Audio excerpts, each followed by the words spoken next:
Oh, I didn't do the live thing. Hello, ladies and gentlemen. Welcome back to another exciting episode of Stacker News Live. My name's Car with my BFF Keyan and Mr. Bitcoin Pleb Dev himself with today's top story. What's up? How's your week, Austin? It was okay. Yeah? Okay. You know, given the story that we're about to talk about, it was a pretty good week. A lot of learning. Yeah. That's good. Did this happen this week? Well, this week and last week, it has been a sustained pain in my ass. Yeah. Coop, how was your week? It was good. I think it was good. Yeah, that's my. good. Yeah, how about yours? I feel like I'm doing media stuff every day. You're too popular. No, So, I'm not. I'm not. What does it Dude, feel like to be really popular? I'm definitely trying to not be popular because I've removed myself from different places. So I'm trying to go as little as you need to be out in public, and it's not working. I think you're just. That's what Leonardo DiCaprio probably says the same thing, Car. No, he dates models. And Well, he's also super woke. Maybe that's what's next for He's you. also super woke, too. Maybe you'll be woke as well. I start dating models? No. No, All your You don't like models are I like destroyed. wholesome, Oh, you mean you like you know, dickies? I like wholesome women, You like some dickies? you know? Yeah. Good value women. Good value, good morals. Yeah. You know what I'm good talking about? Good values. Good. Big values. Whoa, this is a PG pod. Coob. My sister listens to this, and her kids do. We got to keep it PG. Her kids don't They listen. know about communism because of Uncle Carr. Yeah, that's true. If they were listening, they'd know that. That Car's thoughts on communism. Anyways, if you've never seen this crazy show before, it's usually me and this guy right here. No, Him. This guy. Me? This guy. And we Me. cover the top 5 stories here on Stacker News, the front page of Bitcoin. I don't get to pick these stories. Coob doesn't get to pick these stories. Mr. Pleb Dev seems to have picked the top story, and we're going to dive into that right now. But if you haven't checked out Stacker News, go check it out. Free Bitcoin's on there. It'll be, it's one of the few places to get zaps outside of Nostr, I think, that I know of. So far, I think there'll be lots of that places. Hopefully. The first top story is my project got hacked and user funds were stolen. This is from Mr. Bitcoin Pleb Dev, June 17th, Dev's territory. 42 comments, 38,000 sats. 38,000 sats. That's a lot of sats. It is. So, Keyan, what's this? Well, I mean, I don't think I should talk about it. I think Austin should talk about it. Austin, what's this? This is my open source shame, as Keyan put it. No, you put it. I thought that was great. I thought that was really good. Oh, but yeah, I don't know. You said, I'm going to open source my shame when we were talking about it. I thought it was such a great phrase. Yeah. Well, you're the one that encouraged me to do it, so I appreciate it. But essentially, this is a breakdown of a hack that happened last week on my project Bitcoin Link. Despite the fact that the project is non-custodial, there was a vulnerability in the app that I overlooked that someone is able to exploit to steal from another user, right? So it's not that I was holding on to the money, it was stolen from me. It's that I wrote bad code and allowed one of my users to get robbed from another user. So pretty bad time. But, this, I guess high level, this happened last week. I dealt with it.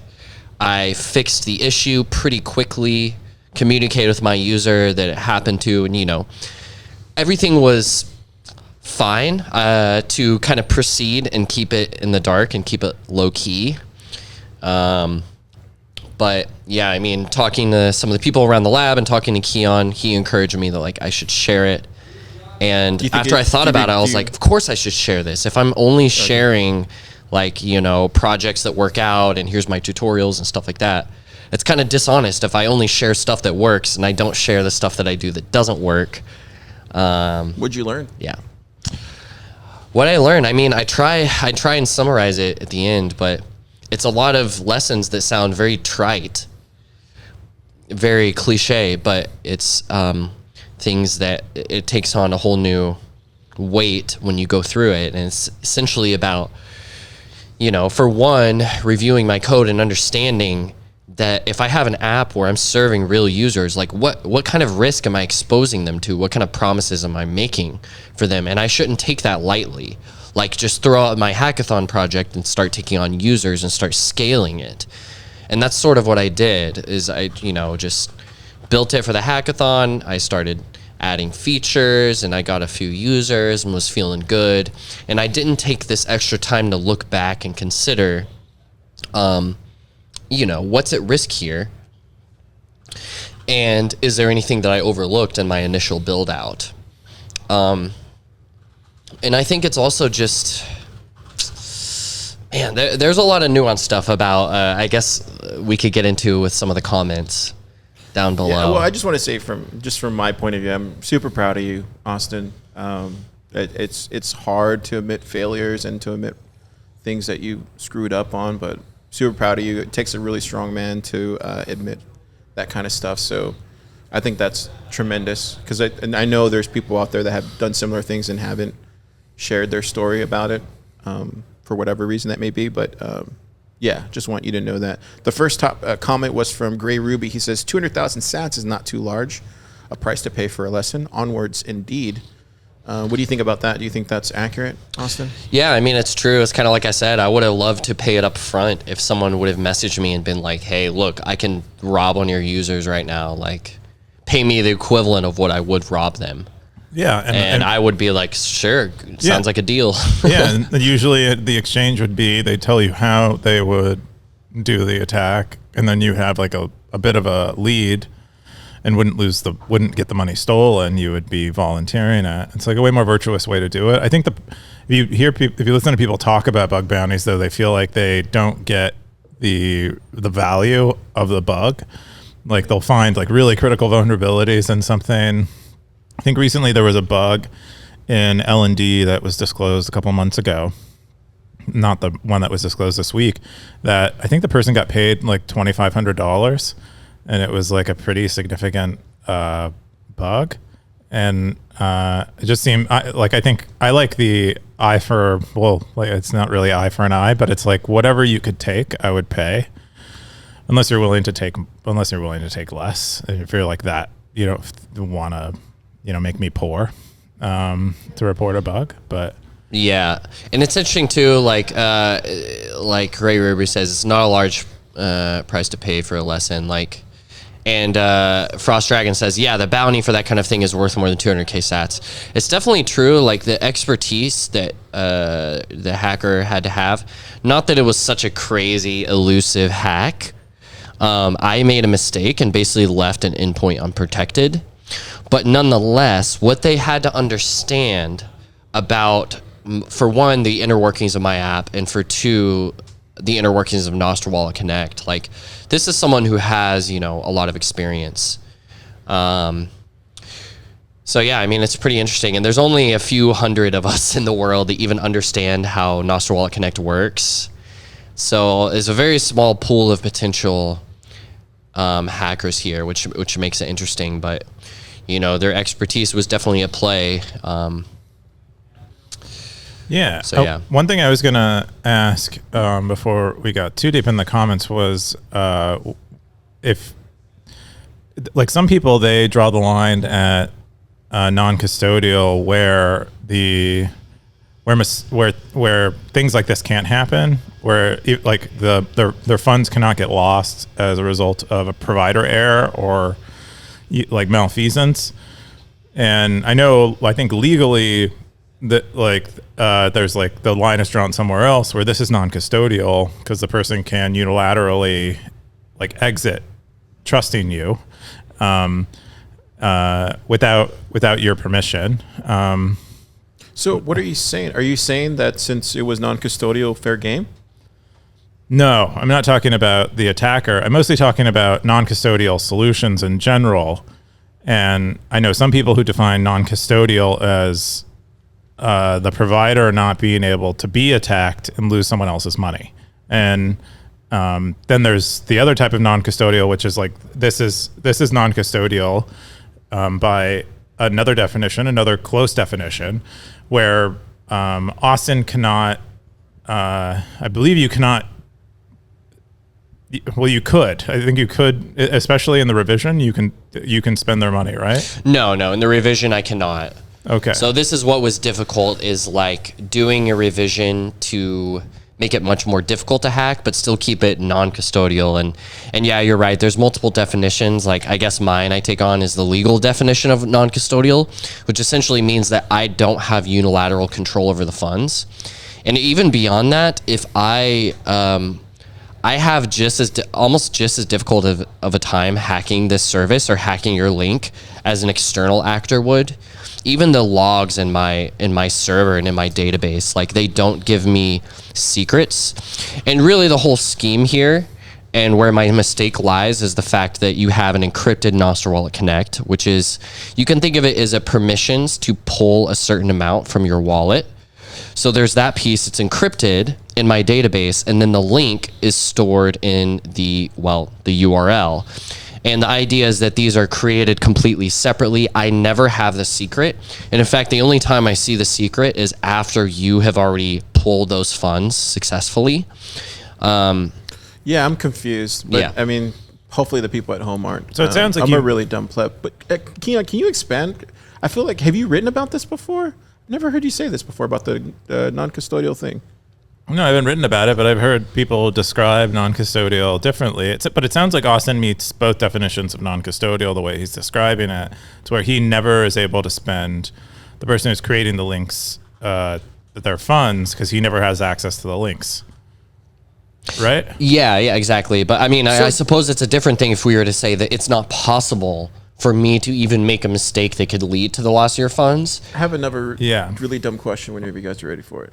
So does every project apply their own definition for non-custodial? Is that that's a dumb question. No. There's a bit of a gradient at the edge of non-custodial. Like, some people would argue, Austin could speak to this, voltage is custodial because they might be able to read someone's memory on one of their machines and get their Oh, so get that's their why you private say keys. gradient at the edge. Yeah. Okay, that because makes sense. There are distinctions to be made. Do companies there. like Voltage disclose that, Austin? Disclose that. I mean, I mean, like, not disclose. That's a wrong word. Do they talk about that, or do they? Is there a page on the website that they're shows? honest. I mean, it is an extremely, like, it's It's edge case. Yeah, such I a know. nuanced. Yeah. It's such a nuanced thing. Like, because there's kind of a legal argument, and there's almost like a regulatory argument, and those are two different things. Not to do it. You mean? Right, but then there's Gotcha. the idea of when you say to a Bitcoiner, "Oh, this thing is non-custodial," right? They have an idea of what that means, and there are certain implications of what that means in their head. Yeah. Right. So, the- for someone that might mean like, "Oh, my keys are offline. My funds can never be stolen unless it's my fault." And it's like, well, that's not necessarily true, depending on what kind of service it is. I have another thing to add. So this may be why people should be happy with Darkcoin, because he's a pleb that does go into the different aspects of non-custodial that I know of here on Stacker News, right? Or am I wrong? Well, yeah, and I think that it just goes back to like what we mean when we say non-custodial. Like, we're trying to say a lot when we say non-custodial, but really those things, they need a lot of specific mentions, such as privacy, such as what are the risks, what metadata are you leaking. There's a ton of nuance around any service that you might use. It's almost like, and I'm not saying to do this, and I probably shouldn't say this out there, but it kind of reminds me when Sailor got all the miners together and tried to make like a coalition for all that kind of stuff. Maybe that's something that goes on behind the scenes in the Lightning discourse. I don't know. Yeah, I guess my only point is that Sorry, I got us off people track. have thoughts behind what non-custodial means, and it's actually Fascinating. it's much more subtle. And me, what I might consider as an app developer, who's like, my main consideration is like, what I want to make, I want it to be right in the eyes of people, meaning that like I don't have unilateral control, right? But at the same time, maybe from an external legal perspective, I don't even want to be considered as a money service business or something like that. Like, I want to make it clear that like, yeah, this is a service where I don't have any control over funds. Because what you're doing here is everything is all the sensitive information is encrypted client side, and Yeah. you're simply storing it, right? And you're not storing the links that can redeem the money, all you're doing is you're providing an endpoint that stores encrypted blobs that people can redeem. Is what it is. Is what it sounds like. Which is not. I would say meets all the criteria of non-custodial, assuming that and that cryptographic protocol is sound, which it sounds like we're having the next iteration of, and you put up a bounty for it. Has anyone taken you up on the bounty? So people have tried. So this is something at the end of my post I mentioned that, like, okay, let me put my money where my mouth is, because I'm talking about how I fixed this thing and how, like, oh, I'm sorry and I made this mistake and I won't do it again. Like, I wanted to put my money where my mouth is. So I generated 100,000 sat in WC right here. So it's basically 100 links, each of which have 1,000 sats. So this link, if you click on it, it's claimed. Yeah, so you'll see this little message here. This link has already been claimed, or it is expired. What font is that? Yeah, so someone already took it. It was kind of like, here's a freebie. But inside of this link is a secret. It has an index, a link index. It has a Nostr Connect ID. My code is open source. You can read it. And so basically this right here represents the same information that the hacker had originally. So the hacker was given... the secret inside of the URL? Yeah. But now how I changed, one of the ways I changed the service is that, like, I'm basically creating a one-to-many relationship between a Nostr Connect is the one, and then there are many potential links. And so now what I have to do is I have to regenerate secrets and re-encrypt the same Nostr Connect multiple times in my database. So it just makes everything a lot more atomic now. But essentially, this is the same information that the hacker had, where they were able to exploit it at first. So I was like, okay, I'm claiming I fixed this. So here's that same information the hacker had. If anyone else, can do a new exploit, go for it. Please let me know if you find an exploit. If not, this is literally my money on the line right here. So people have been trying. They've been playing. I've been seeing logs. They're playing around with the API and trying to find vulnerabilities, but it's been looking good. That's good so far. Yeah, is this? I'm curious. So it sounds like you're like double encrypting. Are you encrypting the secret? Well, the Nostr Wallet Connect string twice. No, I'm literally only encrypting it once, but it requires a valid link index, and that valid link index is almost like another secret. So it's sort of like a combination of two secrets. I see. Okay. And now, like, also the encrypted blob only ever lives on the server. It never surfaces through one of the endpoints. This is one of the other mistakes I made, was that it actually got pulled down in the client side when it was decrypted, which, as I recall that now, is just like stupid. There was no reason to do that, but it's like this is what happened. I made this MVP during the hackathon, and it just worked, and I was like, oh, I'm not going to go mess with this. I want to build my shiny new features. We tend to forget. I mean, I think when we're coding things, that's why I become so when I notice an issue in my code, I know I'm going to get lost on some rabbit hole in another part of it, so I'll leave myself a to-do comment. And then when I'm about to like ship something, or around the time I'm about to ship something, I'll go look through the I'll search through the code and be like, where are the to-dos at? Where are the like triple X's that I leave in my code comments to alert me to something? Or I'll like intentionally break something so that it will remind me that I need to go back. But it is like there's so much you have to keep in your mind when you're making these things, and especially at a hackathon where the kind of culture is to be poorly slept and not be or to prioritize presentation. It's hard to remember all the little hacks and stuff you made. So very relatable. Car, I want to touch on that comment from null count, because I think that was the other interesting kind of tidbit from here. Where is it at? Where was that? I think it was null. Yeah. Count. Null count says if you leave an envelope full of cash in the middle of the street and someone takes it, it was not stolen. Change my mind. The internet is a public square. If your app is publicly accessible and someone is able to make the app pay them, then they earn every sat. You are not a victim of theft, only a victim of loss. No different than losing your cash in the street. Yeah. So I think this is Someone a pretty... tell the SEC and the Department of Justice.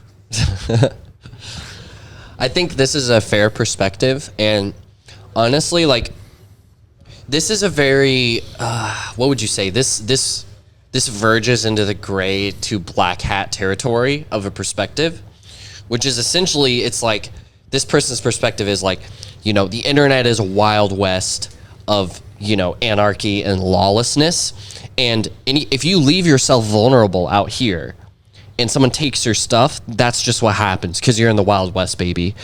So that's kind of the perspective. And it's like, I kind of agree with that. Like, that's how I feel as well. And when I got hacked, a lot of the people here in the lab, they're like, oh, we have to find this guy and we have to, like, you know, but I was very much just like, I am only disappointed in myself. I'm not upset with the hacker. They exploited my mistake. It's fully my responsibility. Like, I'm on that side of things, but I still think that there's a bit more nuance here to what null count is saying. It's like, it's not quite that simple, because there was malicious intent behind this hack, and you can see it. I can see it in the logs. I see a full night of someone spending a night of their life poking and prodding my service, my storehouse in the middle of the wastes, and they're trying to get in to take my stock, right? Or really another user. So it's like, there's malicious intent there. It's not just finding cash in the gutter and picking it up and putting it in your pocket. But I still think it's interesting because there's a contrast of both perspectives. We got null count here with the super gray black hat perspective, but a lot of other people were saying, you need to expose this thief. You need to expose this person. We need to find this person and bring them to justice, which is interesting because that's like both sides of the spectrum there. And I'm kind of in the middle, probably actually more towards null count, which is like, I'm an idiot. It was my fault.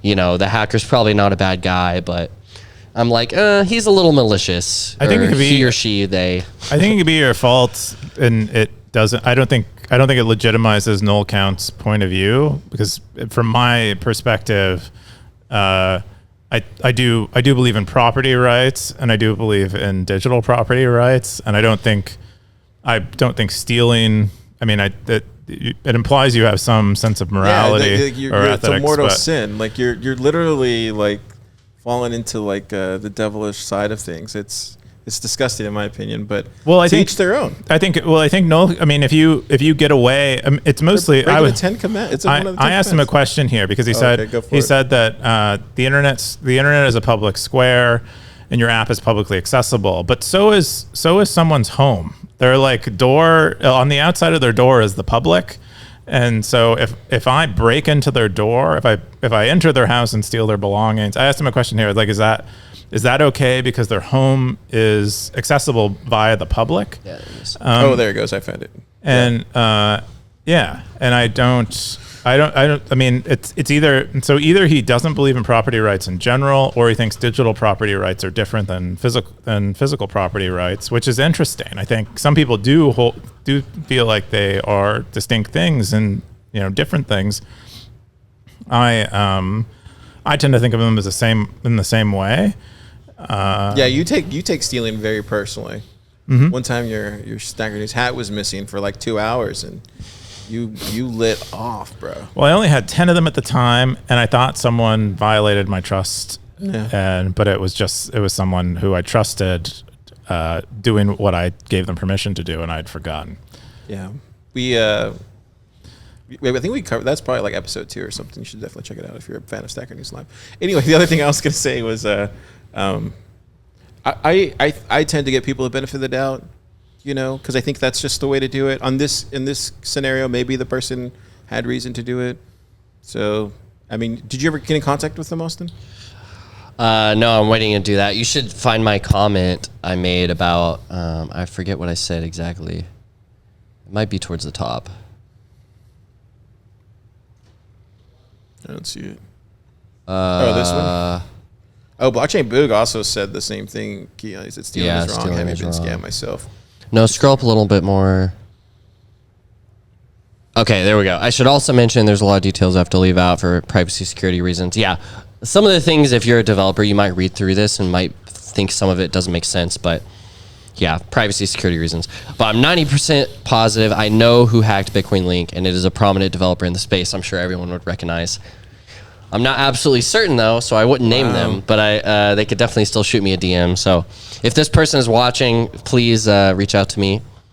BitcoinPlebDev@protonmail.com, or I'm on Nostr and stuff like that. But yeah, I mean, I can't even say about this, but I have logs that link them between multiple services that links back to an email. And as I mentioned before, I mean, whoever did this is a developer that understands Nostr Wallet Connect. They're a developer that's clearly within the Bitcoin, Lightning, Nostr space. So it's a small pool of people. So it's a little bit disturbing to see that like this attack was done by someone that appears to be someone that could be my peer, someone that I would have drinks with at the bar after a Bitcoin conference. But not only did they like exploit it once, but they've continued attacking. So whoever that is, if you watch Stacker News, reach out to me. I'm pretty nice, but They don't watch Stacker News. yeah, I'm on my own side. I'm trying to track the hacker a little bit myself and do some Counter intelligence. Yeah, exactly. Wow. But overall, I mean, this is my first time I making a service quite like this where users could even lose funds. So wow, I've learned a lot. I'm very humbled. I'm very sorry. And at the same time, this is the first time I've been hacked quite like this. So this is all a very new experience for me. It's been a very stressful few weeks. But nonetheless, I'm learning a lot, and I'm really trying to take the most from it and soak it up. But man, just take my lesson to heart and don't have to go through it yourself. Just take that extra bit of time. And one last thing I'll say is one very easy thing I could have done here is I could have capped the amount that users could create in links to minimize the possibility that someone could have a lot of money hacked. That was just such an easy thing I could have done to be like, oh, you could only create a Nostr Wallet Connect for up to 100,000 sats or something like that. So even if like maybe you're putting out your hackathon prototype, that's cool. Just make sure that you're at least minimizing the potential of loss for your users, and then give messages up front to let them know that this is alpha software and I think the more bad things can happen. I think the more interesting thing here is, and I do hope the person was just kind of like, trying to help you out, and maybe he's going to send you a long email of like what he found and stuff like that. But it would be interesting, and maybe at TabConf to do like a war hack scenario for like this kind of stuff. That would be cool. Do you know what I mean, Austin? Like where you guys all try to hack your own project. That would be really cool. That'd be cool. Extremely valuable. I mean, I would almost want to what would you call that, Super? What would that be called? Where you guys all try to hack your own projects, like at TabConf. Black Hat. Okay, there you go. Yeah, something like that. That would be fun. Red team, blue team. Tidwell, if you're listening, there you go. Yeah. Yeah, penetration testing. Pen testing. Pen testing for Lightning. That would be cool. Yeah. But, Awesome. thanks for having me on. Big lesson learned. Dude, thanks for coming on and sharing this. I didn't think when I asked you today, I was expecting you to say no. So good on you. Good on you. Yeah, if you want to hear more from Austin, he did a podcast with Car recently. Where is, well, he didn't post it on here. I think I posted it. Yeah, probably. But, you've been having issues finding it. He has devs territory. What's the devs territory? I never heard of it. The devs territory is just, it's everything for the devs. Tips, tricks, hacks, libs, bips, nips, gists, everything in between. And I actually do a weekly and sometimes bi-weekly kind of live stream, Top Devs, where I read through the top dev stories. This is where all the eCash stuff content is at. There's a lot of eCash content. You should drop it in devs so I can mute it. Okay, you got me there. I'm just kidding. But yeah, check out devs, check out Pleb Devs on YouTube, check out plebdevs.com. Yeah, check it out, y'all. He drops, check out his YouTube. It's growing, and you're learning, and you get to hang out with a really nice guy named Austin. Look at this. Let's go. This is Damien's backend series. Yeah, check this out if you want to learn backend and TypeScript from scratch. Look at those. Oh, wow. This is amazing, dude. I'm getting better at the thumbnails. Shorts. Devfluencer. I hear that you want a bigger face in the thumbnails. People like to click on big faces. This is actually true. I found out. So here's a interesting dark secret. I found out some of the biggest YouTubers. I've been studying thumbnails lately, And I noticed that in a lot of these big YouTube channels and their thumbnails, so they put their face really big on the thumbnail, but they make their eyes reflective. They make their eyes shiny. They edit the eyes Where's Logan at? in the thumbnail. Is this true? So it draws your attention. I don't know, something about it. Yeah, it makes it have more of the appearance like when you're scrolling past it. This person is making eye contact with you because there's like the reflection of the eyes. It's really crazy. If you look closely, like there's a lot of psychology Interesting. beneath it. But anyway, that's a whole other topic. This is cool. We'll check it out. Zap them. Yep. And yeah, thanks. All right. Thank Cheers. you. Thanks, y'all. Thanks. Cheers. Are we getting special guest number special guest soup? 2? Yeah, I think. Oh yeah, wait. So we're gonna have a super Testnet. Yeah, No, you stay wanna- here. Stay here. Stay here. What do you mean? I was gonna. No, stay here. Okay, I thought you guys would have. We got he just came on Thriller earlier. Oh, Yeah, we okay. talked about a lot of this stuff. I see. It was Thrilling. thrilling. But yeah, Super Testnet's back in Austin. Back in Austin. Docs. Hi, everybody. Docs. For Good to see you all You're wearing again. your Bitcoin orange shirt. All my Stacker friends. It's you. I see it's you. them too. Look over there. Thank you for leaving a comment. Please like and subscribe. Hit the bell notification Okay. if you want. Who's a get better more videos like podcaster, this. once and for all, Car or Vlad? What? Who's a better podcaster, Car or Vlad? Car. Boom, right in your Wow. face, Vlad. Car's a better in your face, You know, Vlad. Super wouldn't in your lie face, either. Vlad. But That means that's meaningful. Vlad is a better self-promoter. yeah, shameless. Oh. No, not shameless. Shameless There's nothing wrong with self-promoter. self-promotion. It's not bad. No, I love Vlad, but He's good at it. he's really good at it. Yeah. Anyways, Super Testnet. Yeah. Where you been? He's not very good at it. Okay, I've been everywhere, man. I've been everywhere. I've been to. I wish I could list them off like he does in the song Johnny Cash, but I can't do that. I've been everywhere, man. I've been everywhere. I've been to to Las Vegas, Sugar Sao Paulo, Florianopolis, London, Paris, Love France. Paris, Spain, Barcelona. Barcelona. I've been to Las Vegas. I've Las been to Vegas. Prague. I've been to Hong Kong. everywhere, I've been to San Francisco. I've been to Ohio. Ohio. Yeah. So I've been everywhere, man. That's awesome. Do you want to join us for the rest of the top 4 stories? Not the top 4, but I will join for my favorite one, which is going to be. Which one? Which is what one? Is it Doom? The next one this is one? Doom is not a strategy. Is that not your top one? We can cover your top one sooner if you'd like. I don't think I've read any of these. That's fair. Let's check out the Doom one. What's Okay, what's about, the guys? next top story, Stackers. This is they're like, Car, what are you doing? This has gone off track. I know. This is what we do. We roll with it. Yeti's a better podcaster than Vlad. The next top story is Doom is not a strategy. This is from JT Woodhouse, June 20th, the Bitcoin territory. 30 comments, 10,734 sats. Coob, what is this? Yeah, so this is like another one of those posts, kind of. I don't know, like Oh, trying wow. to. Did this really happen? It looks like whoever did that thought Boom was a strategy. Yeah, I don't think that's actually a nuclear bomb or anything, wow. but I think It's not big enough to be nuclear. no, I think it's just a A normal TNT, bomb. you think? I have no idea, but I mean, it could be a tiny nuclear bomb. I have no idea. But this post is about. This is another post, and I think there's quite a few of them now where there's kind of people. They're kind of like disciplining Bitcoiners, like kind of telling them they're viewing things wrong. This one was. There was news circulated on like alternative news sources, but not even alternative news sources. It was like alternative to alternative news sources started circulating that the petrodollar system had ended, and that it was like a news event or something. But I couldn't. When this was announced, I was looking around for it. I couldn't find any news outlets reporting it, which makes sense if it's supposed to be a secret thing. You can read about the petrodollar system, though, is real. It was there was someone who whistle blew on it, and it was covered at one point, and it got picked. I think it was like 2014, maybe 2016, around that time when the whole thing was kind of revealed. But we did make a deal with Saudi Arabia to provide them weapons in exchange for them only selling oil for dollars. And that does appear to be ending. So there's lots of evidence that I think they've made announcements about selling oil for other things.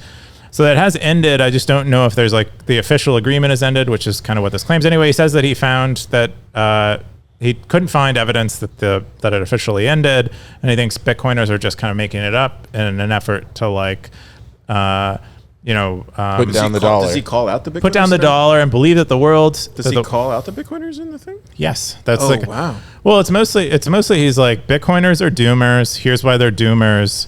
And Hey, wait. He mentioned BitVM for a second. Go back. I can Who is actually this comment guy? on that. Who is this guy?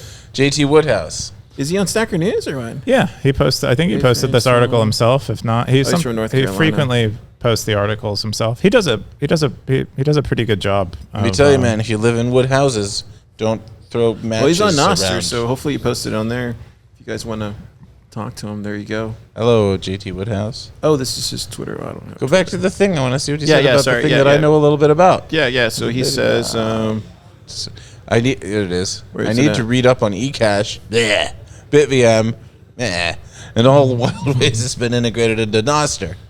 Also, kind of meh. All right, that's okay. Good. I hope you do read. Reading is good for you. Skip.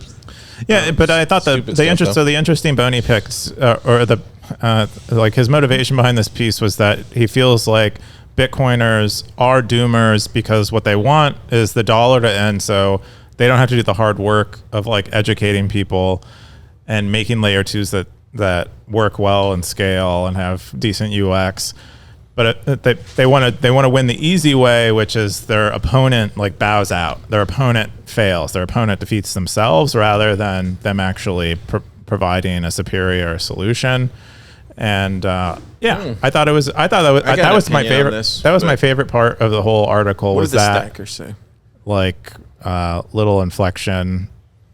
Nerd to Ninja says, oh, wow, is this my alt? Nah, I'm kidding. Seriously, though, watching other people come to the same natural conclusions and write articles about them is a heck of a thing to watch. Are you sure you're not my alt? What does he mean by that? Just means he agrees with him on everything. Oh, Yeah. okay. The next one was from Kepford. He says, good article, but this is incorrect. And he quotes, if only it turns out there was one small problem with the story, the agreement didn't exist. It was fake news. Agreement does exist. End quote. It did exist. This is from Kepford. He says, the part that people have been wrong about it is the collapse of the dollar. I have never heard anyone dispute the existence. Even those that refute the impact, gold bugs have been claiming the dollar will collapse for longer than Bitcoin. The argument against the collapse of the dollar due to the oil not being traded in dollars is that treasuries are what has a larger impact on the strength of the dollar. That said, people say this is a significant sign of the long-term weakening of the dollar. Yeah. Oh, so JT Woodhouse is on Stacker News. Yes. Yeah, there he Okay, is. there he goes. Yeah, he Hi, posted the JT. article himself. I Well, believe. Super, what do you think?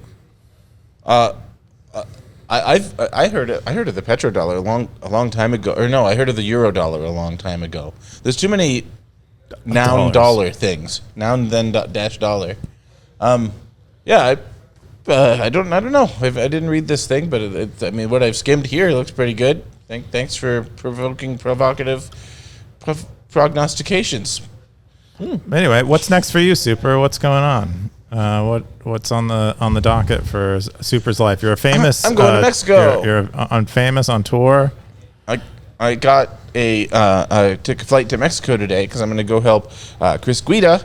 Shout out to Chris Guida to build a BitDevs down in South America Middle America, Mexico, North America. Yeah, finally got there, North America. This is my website, which is up there for some reason. Well, because you're selling workshops. You're a cam guy, Yeah, and you're I'm a cam guy? You're a cam guy. What, is that like a cam girl? No, but because they don't have. You're a cam guy, and you're selling workshops. I don't know what a cam guy is. Is that just someone on a camera? I think so. It's a man. yeah, I'm that. It's a man on a camera. That's what I meant. Okay, but I'm not familiar with this term. It's a term I made up. That For fits. fun. Yeah, I do. I'm on camera sometimes, and I sell. I mean, I'm a cam guy right now. I'm even selling my likeness to people. So if you go click that, you can buy a video of me, which is kind of like selling my likeness. So This is check it awesome. out. Talk about your next work. Your next workshop is June 25th in New York. Yeah, Whoa. but this isn't super shill time. Let's talk about. This is Stacker News time. Yeah, Coop. All right, fine. I thought Super. So did you have anything else to say about this? No, I thought I brought up the things I thought were I think the interesting biggest about thing it. here is just to get back to the whole thing. I think it's not that Bitcoin, and I'm not talking for all Bitcoiners, but I'm talking for myself. I don't think that I'm convinced the way some people are about the ending of the dollar, but when you look at all the data that's there, it speaks loudly. And if you listen to certain people in the space, like a lot of the Parker Lewises and some of these other people who have been doing a lot of the research and stuff like that, I know Parker pretty well. I don't see him as somebody just doing that to show his bags. He doesn't seem like that type of man. So that's all I would say to that. The dollar's death will be slow. Totally. It destroys itself intentionally over time in order to get people to work more. Yeah. And just Bitcoin doesn't do that. So it's not you can't. But its death is slow enough that you can't just rely on that. Like do the hard work. So overall, I suppose I agree with the thesis, but I do disagree with the specific.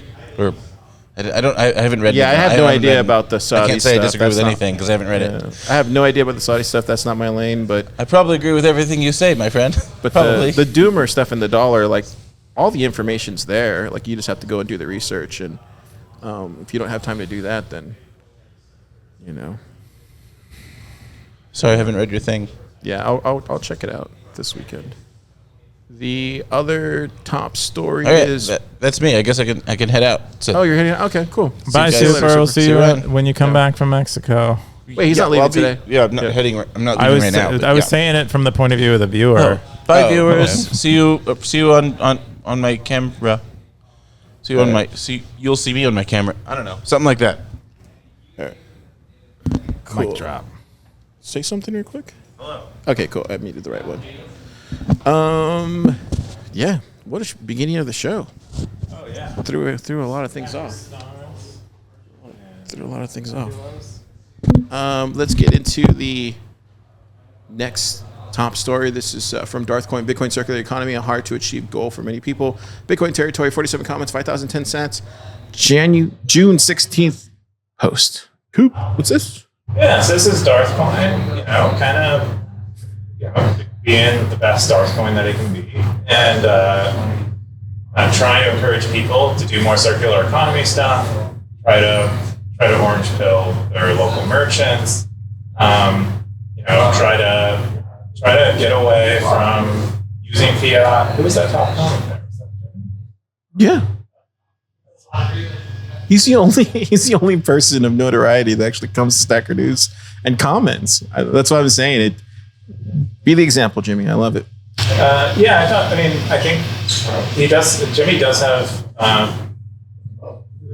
Jimmy's been saying this a lot, probably for the last year. He really thinks what Bitcoiners need to build are, kind of trad mom and pop businesses that are Bitcoin focused or Bitcoin favoring, and we don't have that yet. So it'd be, especially as Bitcoiners get more wealthy, this is something that maybe becomes more available to them, is starting a car washing business or a laundromat or a landscaping business that accepts Bitcoin. I didn't watch this talk, but I'll have to do it. Yeah, so Teresa tweeted something about this. He was saying this earlier this week. I saw it on the Plub Lab thing, but he's right. I mean, we've known this for a while now here in Austin, but it's this same conversation that we have. It's just more businesses, more entrepreneurship. Marty made a post today on TFTC about the Sats flow. People aren't pricing that in. And then when you go and talk to some other types of people in the ecosystem, they're even more bearish on that scenario. But I think it's interesting because a lot of people from Austin, Jimmy being one of them, the Zaprite guys, and then Marty being one of them, they're seeing the same thing that everybody's seeing here in this town. And businesses, entrepreneurship, a lot of this stuff can transform a city in the right direction. I don't know if you saw the Unchained Capital announcement a couple weeks ago about the Austin. It wasn't UT, but it was a City of Austin College or whatever. And it turns out, dude, that's right there on Congress and 7th, I think, like a block or 2 blocks away from the Bitcoin Commons and Unchained. So that's what I'm trying to say. And I think a lot of us who are here on the ground see that, and it's good to see Jimmy out there spreading the gospel about why this is the way it's going to happen, because we're kind of seeing it right in front of us, and it's good. It's good stuff. But yeah, Jimmy had the top comment. He said, so one step I think will become much more prominent in the coming years is not convincing merchants to take Bitcoin, but Bitcoiners acquiring business and operating on a Bitcoin standard. Okay, that's one way to do it. I found it's mostly hopeless in getting business. Yes, exactly. So adopt Bitcoin as they really don't get it. Yes, you need Bitcoiners that understand its value to run these businesses. And there's a tremendous opportunity as many of these profitable businesses are being sold due to boomers retiring. Even a few businesses in the same town will have a pretty big effect. And these businesses will have a major advantage with Bitcoin on their balance sheet. Like the mini guys, right? Like Tony made them take the mod bike stuff. And now they're now if somebody's going to buy a bike, they're going to go to mod bikes. Like that's what I'm saying. It's the same thing that Three Forks did by taking Bitcoin. You have to. I mean, I feel bad for the people that don't do it, but Jimmy's right. I mean, I don't think those two examples are good. But they're more so the example of merchants who began accepting Bitcoin are probably immediately trading into fiat. Those are not businesses operating on the Bitcoin standard. Well, we can't. The rules haven't been written yet in Texas yet. No, I think you can operate. You have to price. I think you have to price your assets in dollars, but you can hold all of your company's money in Bitcoin, as far as I know. And I think living on a Bitcoin standard is also one of these things that I don't think is very well defined, but it usually means you are primarily paying as many as you're operating as a Bitcoin as you can, and using Bitcoin as your reserve. I just know, like I hate to keep bringing up Austin. I just know for a fact at this point, like if you haven't seen the Bitcoin signal here in Austin, by all these Bitcoiners who are in the community doing all sorts of work by now, what else can we have done? Like at this point, what else could we have done? I don't know, but it's incredibly bullish. Good article, Darth. The next top story is from eCash on Bitcoin. Educational resources from Scoresby. Bitcoin territory, June 18th. 8 comments, 6,155 sats. What's this, Keyan? Yeah. So Scoresby is writing a lot of great articles on eCash, trying to kind of understand it, find a comparable thing that exists that we're all familiar with, but just explain the way eCash works. And I don't think he even shared his own articles in this list, but he shared a bunch of eCash resources for learning about eCash. Some, I assume, ones that he's compiled as he's been learning about it himself. And I think these kind of lists help a lot. I remember very early going onto like WAF's website and looking at all the lists that he's compiled. So I don't think there exists one for eCash yet. It's just too early for people to really get behind it. But yeah, this is a list of resources. Gotta love the stackers. Yeah, so Joda, for the people that are listening, Joda Stacker said this in the top comment. It says eCash does not effing scale Bitcoin.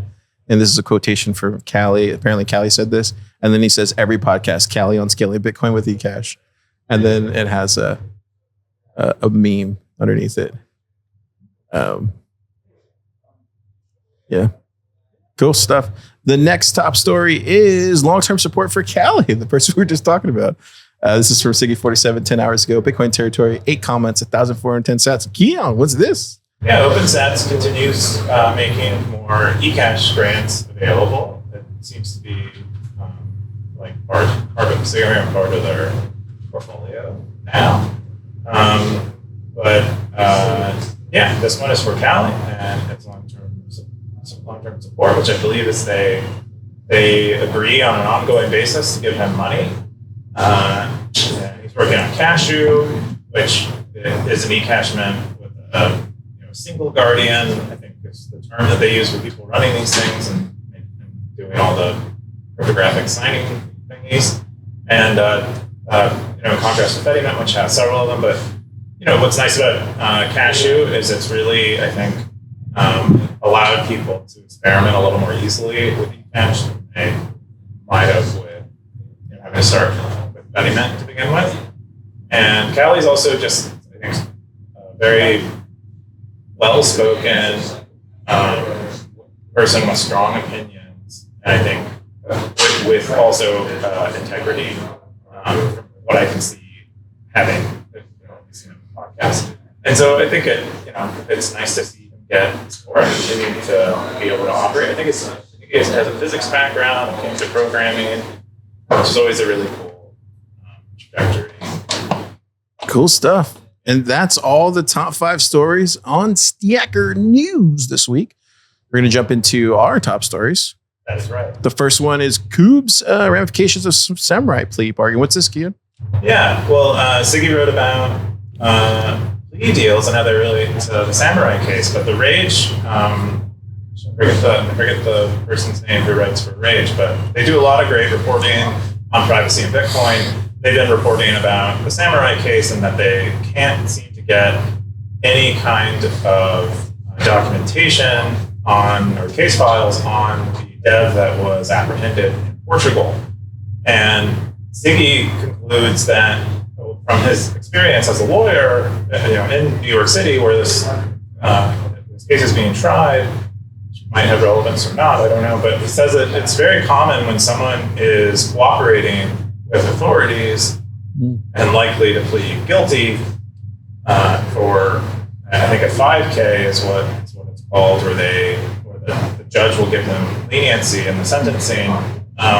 It's very common that their case files are not available to the public and they're hidden. And so Siggy concludes that might be what's going on with the death. And so I thought this was great insider stuff that I wouldn't have known otherwise. Yeah. Yeah. There was a Vice video. I'll try to post it tonight when I get home, but there's a Vice video, I want to say maybe about 2 or 3 years ago, kind of talking about a similar thing, but with the Anon group and how what they'll do typically, and I don't know just from the video that Vice shared, was they'll capture one person and then insert that person back into the ecosystem. They're talking, this is for the Anon thing that the Vice thing was on. And then that person will rat on everybody in that ecosystem. And that's how they took down Anon. And they talk about, Vice actually talks about the Anon thing inside of all that. Just like a surprise. Yeah, it's kind of wild, but it's always been one of those things that's been in the back of my head since I came in the ecosystem. It was always I've always wondered, the conversations that we have, like after parties or after conferences and kind of that stuff, and being careful of who you're actually talking to and what you're saying, all that kind of stuff. That's always been my super paranoid take on it, but these days I'm not too paranoid. Yeah, I don't. No, I'm not saying we do, but I'm saying like it's interesting that Siggy posted this. Yeah, no, I thought this was great. Because that's immediately what I thought of that Vice thing. Yeah, it doesn't sound like they have implanted him back. It sounds like he's still in custody. But that Monero guy. So there was a Monero guy that got arrested in the crossing borders. I forget which Monero guy it was. But and then I'm not sure whatever happened to him. But I would imagine they planted him back or something. Like, it's scary, dude. Once they got you, they got you. Hopefully that doesn't happen to these guys. Yeah, we'll see. We'll see if Siggy's right about one of them taking a guilty plea and cooperating to the detriment of their partner. We'll see. Yeah, it's kind of a tough. It's kind of a tough place to be. But I would just say that no one's going to fault you either way. I wouldn't personally. No one wants to be in a. Well, I'm just saying, no one's going to fault him either way. I would imagine. I mean, who wants to be in a cell block, like in a little concrete block for the rest of their life? No one does. That's torturous. Yeah, but I mean, what's his culpability? His partner. Oh, is that who he's going to have to put in? Is that? Who else would it be? I mean, Siggy says here that usually what has to happen, why when these deals are reached, like the conditions are that the person who's getting the special treatment now, clean. Oh, so you're saying that they're putting them? Siggy's saying that they're pitting them against each other right now? He could, but Siggy's mostly saying that they have to make the prosecution confident or whatever the legal system confident that he'll help them get bigger fish. Golly, dude. Kind of the conditions, and so so they don't make these deals on speculation, as far as I know. So it could be that he already has, Siggy kind of speculates here that maybe he has evidence of his partner interacting with criminals, helping them, do things that are deemed illegal, and then, or possibly information on the criminals themselves that they wouldn't otherwise have. Who knows? So anyway, it's all. Oh, so he says right here. Let's just say, just for people that are listening at home, because to me, when I thought this seemed okay. So he says, but in this case, I'm right. Allow me to speculate. So he's speculating right now. He's not saying this is going on. For the people that are listening at home that can't see this. Okay, I think it's safe to say that this is all speculation. This is not speculation. Oh, okay, my bad. Okay, I just didn't listen. Interesting. Yeah. Well, I'm gonna pray tonight. Hopefully that doesn't happen. But yeah, that's not something you want to see. But does Siggy say, what if he just didn't do anything wrong? Because a lot of us think that they didn't do anything wrong. Why can't that be the starting place for this kind of stuff? Innocent before being proven guilty type of thing. Oh, that's just not how the legal system works. If you read the indictment, it was like it was so confident that they are super mischievous and criminal and cooperative. Are they just looking at their character traits or whatever? That's how the legal system works. Is you paint the worst case, the prosecution paints the worst possible case, and they act super confident. So the jury gets psyoped into believing them, and then the defendants, they do the same thing, where it's look how frail and fragile and sensitive and well-meaning, and it's a play. It's the best system we have for making these kind of decisions. And it's a total. Gosh. It's like a fiction. It's a battle. It's like a battle of psychology where you're trying to sway a jury. That's what it is. Well, let's hope this is not what's going on. I think hopefully let's hope they get a fair trial and all that sort of thing. Your next story you wanted to share was what are your thoughts on Bitcoin losing the darknet? Yeah, this is an interesting conversation that comes up quite a bit, especially among Monero people, because this is kind of one notch on Monero's belts, is that it has more darknet usage than Bitcoin does. And so it comes up over and over again. It usually sparks a lot of discussion. And so there's a lot, and a lot of it relates to Bitcoin's UX, Bitcoin's privacy UX. So if you're interested in Bitcoin privacy, improving Bitcoin privacy, participating in these discussions or reading some of the debates that are had, it's probably a good idea. It happened all over the place. But this one in particular generated 151 comments because there's a lot to disagree about. Was there any comment you wanted to bring up? Or I think people are talking about eCash, and that eCash is going to fill a privacy role for Bitcoin. Tom Lay's in here is Tamales? Tamal describes that Lightning is already better than Monero. EK jumps in too. Yeah. So there's a lot of perspective here, but I think fundamentally it is.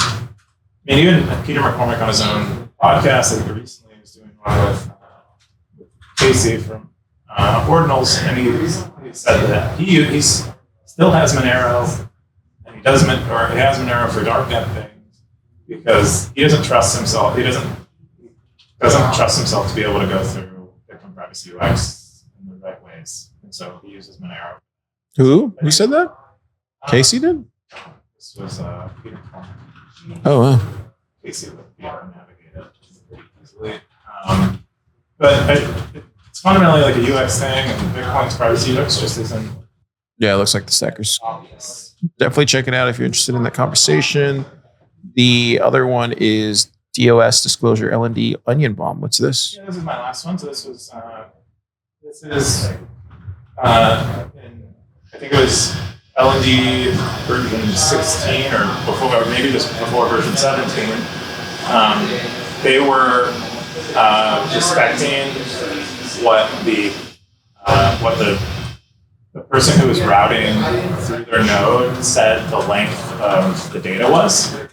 And they would allow the person to say the length of the data was 4 gigabytes, and they would allocate memory to do that. So you could basically trick a node into allocating so much memory it would crash. And so this was found by Matt Morehouse, and who does this fuzz testing. Does a lot of fuzz testing on Bitcoin stuff. I believe he's been continually sponsored by Spiral to do this kind of testing, which is really important testing for finding these things that are like kind of non-obvious to like a reasoning conscious person. But become fuzz testing is like when you test things with a lot of randomness. So we exposed this bug and reported it and got patched in 2017. So if you're So you're saying upgrade right now, update? Update. I mean, you should have updated already, probably. Okay. There were other bugs that before they were more public. Was that a bug right there you slapped? I'm trying to stop these bugs. These fruit flies are like. Yeah, you think I should stop getting the fruit? I don't know. Maybe we need to get like a fly strip or something for them. Oof, don't want that. Maybe get like or maybe do like one of the maybe just throw away maybe we don't get apples anymore. Yeah. So update is what you're saying.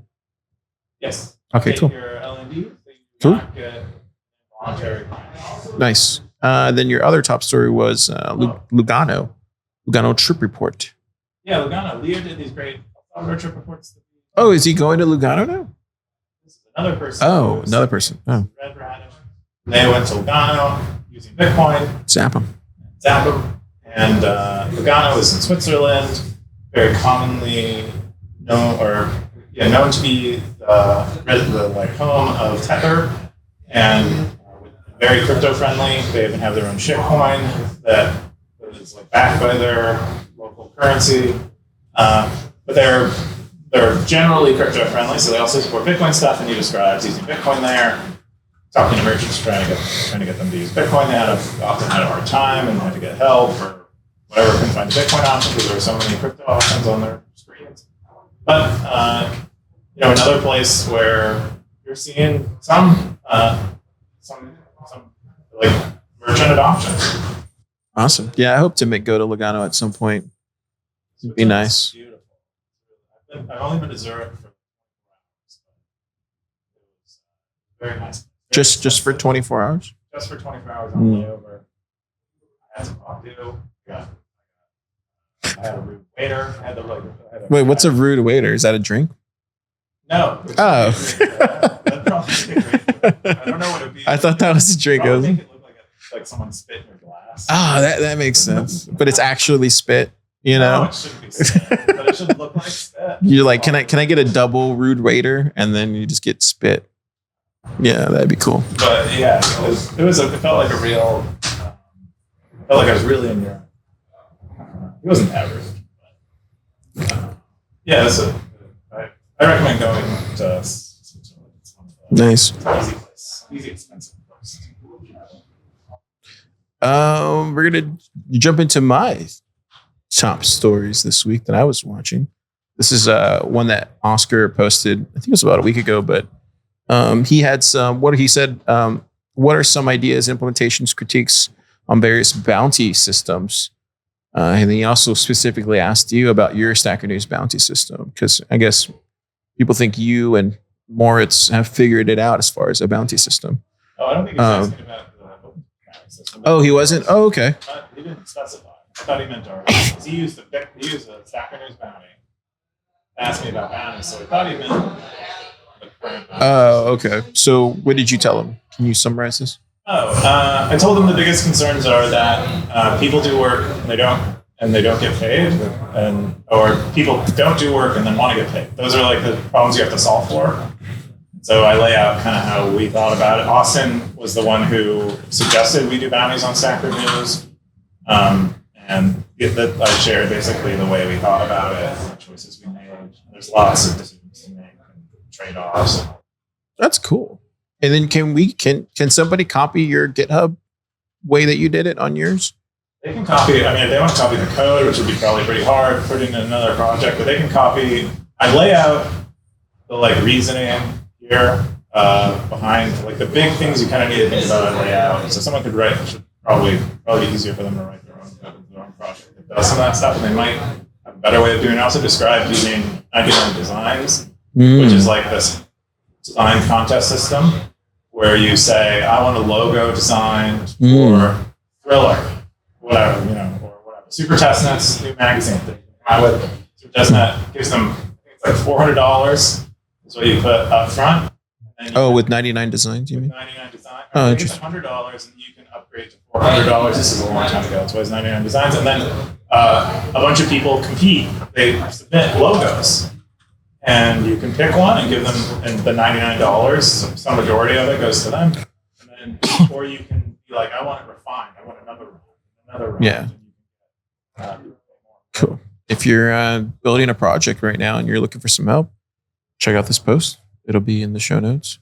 The next one I wanted to share was, this was Meta. We'll save this one. The other one I want to share was the other Siggy posted.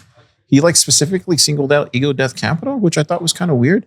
But I think he was just more asking of how to invest in them, which I thought was another weird question because it's on Stacker News and not in their email inbox, which I was just wondering. And then he tagged me on it. And then Context came in and posted all the Bitcoin VC funds that you could invest in.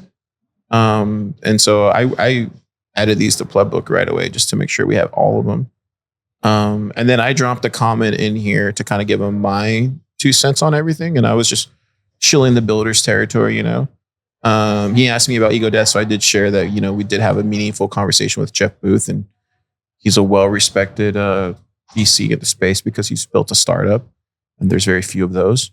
And then I also shared some posts on Thriller that that I've been researching on. And then I even shared a Stacker News post, which is one that you commented on a while back about on the investment side for startups, which I know you're very passionate about too. Or not investment, but seeking investment. But yeah, check out all this stuff if you want to learn more about it, and check out the post there on Stacker News. A lot of good info, but I thought it was really interesting to see the stackers start asking questions around investing in funds. Maybe Siggy wants to be an LP. I think it depends on the scale that Siggy wants to operate as an LP at, but I think people usually get their feet wet as in a syndicate, being part of a syndicate. Yep. Then they kind of graduate to maybe more direct white glove experience as an LP, and a little more. Actually, it's more hands off. Yeah. Of being an LP in a fund, that's my understanding at least. Yeah. So I thought that was really interesting because you don't really see this kind of conversation on Stacker News. The other one was, this is the Meta. So some thoughts on my failed Stacker News recruitment effort. This is from Undisciplined. He seems pretty bummed about trying to recruit people. What do you think? You had any thoughts on this? Well, yeah, he was promoting Stacker News on Minds, trying to get people over from Minds because the kind of kernel of values is similar. And he said that Stacker News is just what the feedback he got was that their Stacker News is too Bitcoin focused, and that they liked free. They liked free things. They liked that engagement was cheap, and that people could give them engagement cheaply, and that they could get cheap engagement. And that's kind of what he suggested. I think it's probably too early, or maybe maybe Bitcoin is just too big of a barrier. It's not exactly clear. I think he did a promotion on it. I mean, you also see the same thing on Nostr, right? Like people will come on Nostr and they'll get welcomed by the Nostr community, and then right away they will post, "Oh, I didn't know this was a Bitcoin centric kind of conversation thing." And I I think just Bitcoiners are just really passionate about Bitcoin and they want to help as many people as they can and all that kind of thing.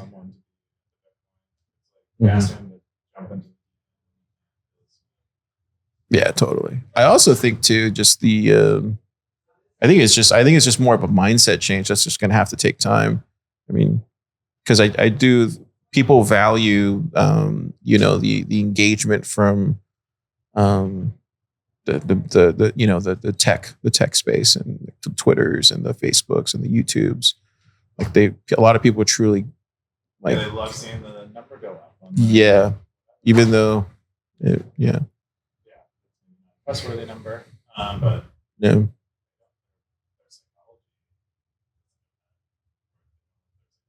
Yeah. Interesting stuff. Let's jump into what are we jumping into? Top stackers of the week. I think there was another meta. Oh, was there? It was from Elvis. He talked about streaks.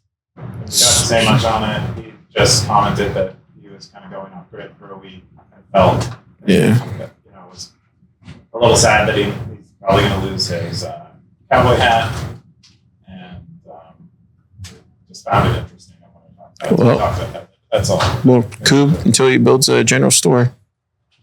You'll never be able to buy a cowboy hat. There you go. You might be able to buy other stuff at some point. But not he's not going to change his. You can buy a Stacker News hat, but you can't buy a cowboy hat, apparently. Yeah. You have to, it's a privilege. I'm just going to make this cowboy hat into a Stacker News hat and just start wearing it. You wouldn't. No, I wouldn't. Top stackers, Undisciplined. Undisciplined's been posting a lot. Yeah. He loves the Stacker News. R-Sync legend. Turning into a stacker legend this cycle. Yeah, he's been stacking a lot. How long has he been stacking for? Really? Oh, 23 February. Oh, okay. So a relatively new stacker. 0x Bitcoiner, also another legendary stacker. Nout. It's good to see Nout back. Yeah. Hey, Nout. He started. Hopefully we see you in Nashville. He started a territory, tutorial territory, writing pretty awesome tutorials. Cool. Get the top Cowboys, the most boring segment of Bitcoin. You're almost, so that just EK that basically is holding the top spot? I do not think so. I think it's down further on the list. Looks like David's maintained his hat. Oh. Undisciplined has moved up there quite a bit. Blockchain Boo. Blockchain Blockchain Boo. Boo. Stacker. Blockchain Boo. Jerry Garcia coming back. Literally.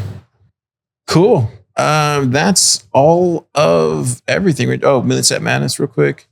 Even though it's Million Sat Day. This is who's winning the day.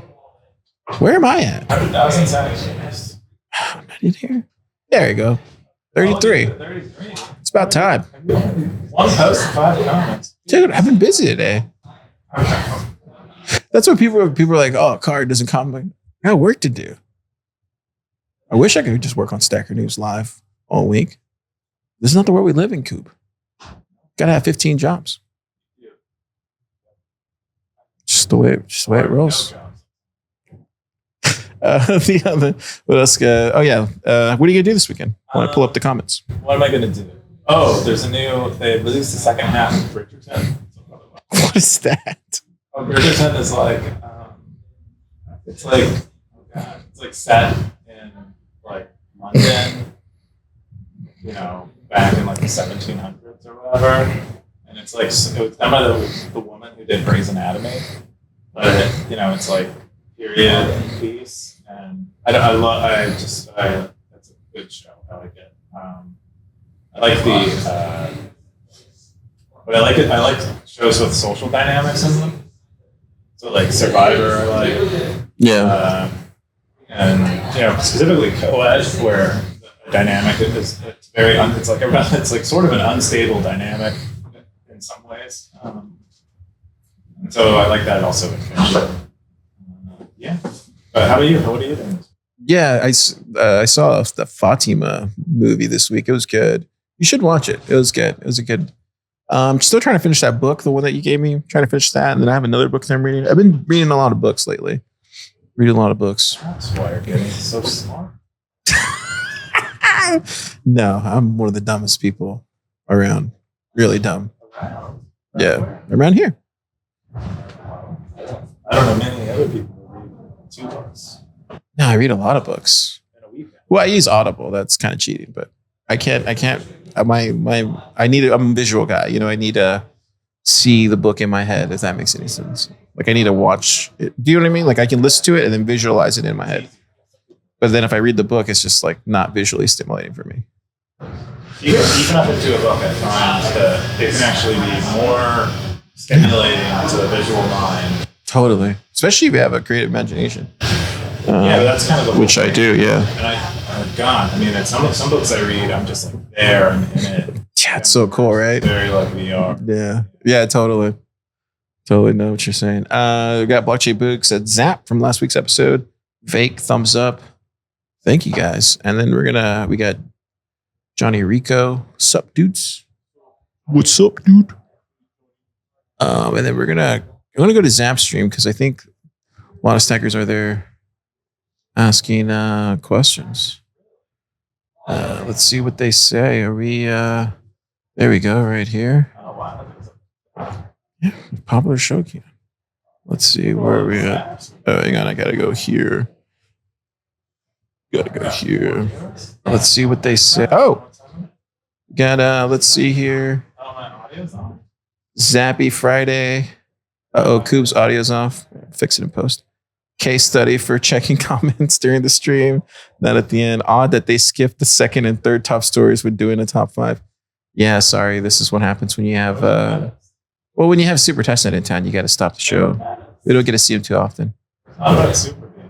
Totally was supposed to be here. Oh, you're right. Blame Super Testnet for busting in and throwing off the show. Ha ha ha. There you go. See, they get it. The stackers get it. Coop. And Coop for sticking posts and Car because he's the host. Oh, that was a rhyme. And then Undisciplined says, I blame everybody. Cool. Oh, 117 said, here comes the fun part where they read the comments. Yeah. Next time, ask questions. Yeah, it was a good show, Keyan. It's a good show. Yeah, I'd like to thank all of our.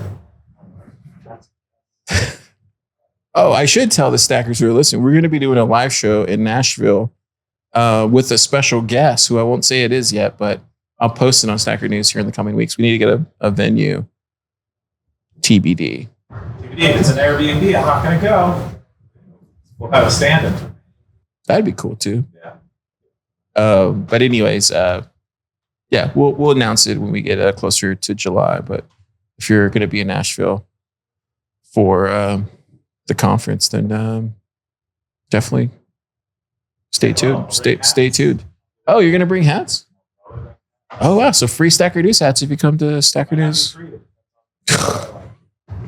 So I'll probably, I might get. He'll get it to you for free. I'll guilt him to it. All right. Okay. There you go. We'll see you later, Stackers. Go out this weekend and find your way through this kind of doomer area that we're in.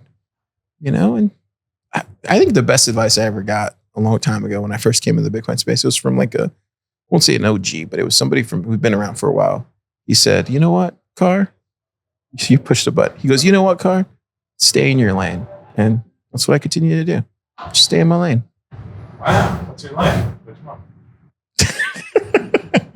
Anyways. Okay.